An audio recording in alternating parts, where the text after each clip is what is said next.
This is Alan Turing, his paper on computable numbers. He says, computing is normally done by writing certain symbols on paper. We may suppose this paper is divided into squares, like a child's arithmetic book. In elementary arithmetic, the two-dimensional character of the paper is sometimes used.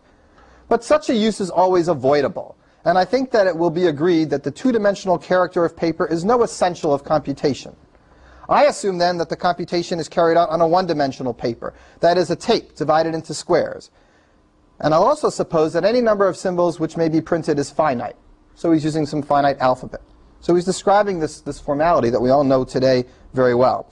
If we were to allow an infinity of symbols, then there would be symbols differing to an arbitrary small extent. The effect of this restriction of the number of symbols is not very serious. It's always possible to use sequences of symbols in the place of single symbols, etc. So he says how to encode things with a few number of symbols.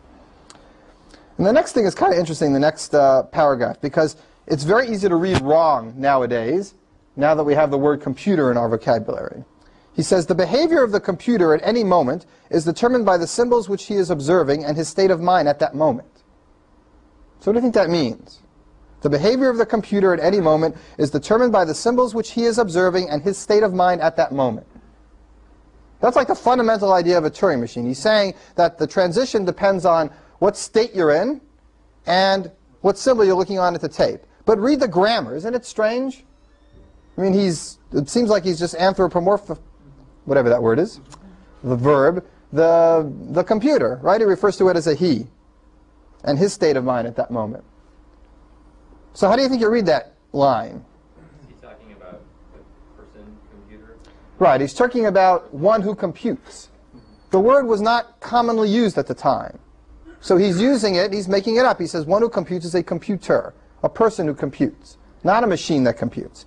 And he's talking about the computer as someone who computes. And he uses this for the next 3 or 4 paragraphs. So it's very interesting and easy to read wrong today.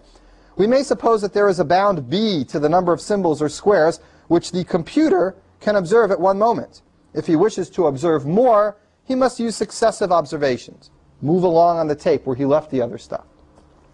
We'll also suppose that the number of states of mind which need to be taken into account is finite. Right? So whatever methods this person is using to do his computation, it's a finite state machine really that's doing it. The reasons for this are of the same character as those which we restrict the number of symbols. If we admitted an infinity of states of mind, some of them will be arbitrarily close and will be confused. All right.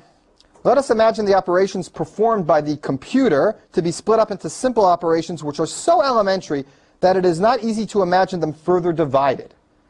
So he's trying to take all sorts of computation and divide them into their teeniest, most atomic stages. Every such operation consists of some change of the physical system consisting of the computer and his tape.